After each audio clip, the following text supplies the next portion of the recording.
Appreciate the gentleman from Georgia. Gentlewoman from Florida, Ms. Salazar, is recognized for 5 minutes. Hi, thank you very much for being here. Appreciate your time, and my name is Maria Salazar. I represent the city of Miami, which is one of the cities most composed of Hispanic Americans and people that adore living the American dream. So putting that into context, I wanted to ask you a few questions about the labor force. We agree with what the President Trump is doing, or what the administration is doing in deporting illegals, criminal illegals. We do not want Tren Agua. We don't really want people who have committed any type of crime, even more if they are illegals. And, but we do know that unfortunately what's happening right now, after 6 months of being, Mr. President being in office, that we're losing thousands and thousands of workers, what the ICE leadership has called collateral damage. And most of those people are working in 3 main sectors: construction, hospitality, and agricultural. Even the president said the other day in a tweet that he understands that those hands are needed. We're talking about 15% of the economy: construction, hospitality, and agricultural. So my question to you is, what is the growth effect on the economy if this type of removal of people, of hands being removed from those 3 main top sectors?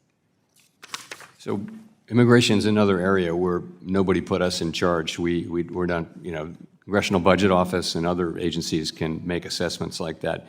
We do have a role to maximize employment, but we take immigration policy as we take it as it comes. What it's obviously done is it's really reduced the amount of growth in the labor force.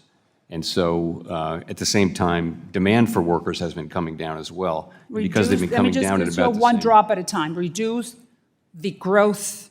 Why don't we talk a little bit more? Because we want to continue growing. We're the #1 economy in the world. We need to continue growing. So you're saying that what's affecting the growth?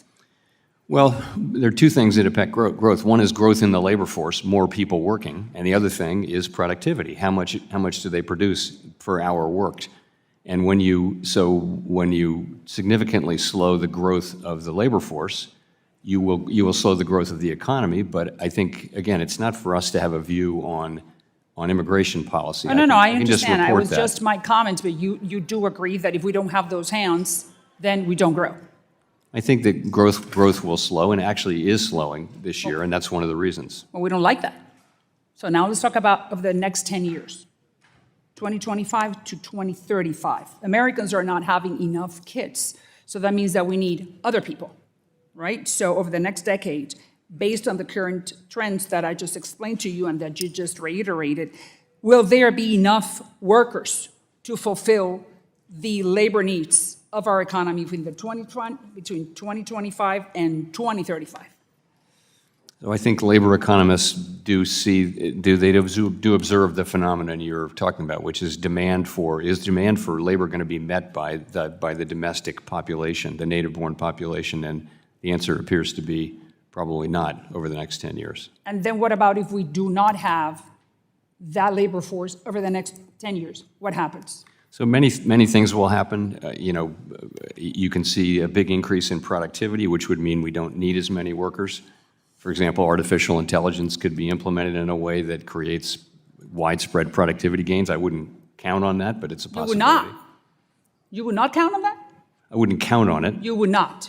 No, I mean, I think there'll not? be gains because with productivity enhancing things, they typically take longer to be implemented, and then it takes a while for the gains to be shown. I think in the case of artificial intelligence, those gains are coming, but they may take longer or be less in the beginning than expected. And during the time that those changes happen, then what happens? Our economy doesn't grow. Is that what you're saying? Yes, but I mean, those who make immigration policy are entitled to weigh these factors. We can report on what happens, but it's really not our job. I understand it's not. I just want to hear what you're thinking, what's your expertise based on those immigration laws that we're implementing right now. The last one, because I only have 30 seconds. Do you think that with everything that we have talked about, do you think that we can continue remaining, or the United States economy can continue being the #1 economy in the world, and that we could compete if we were to have the immigration laws that we have right now?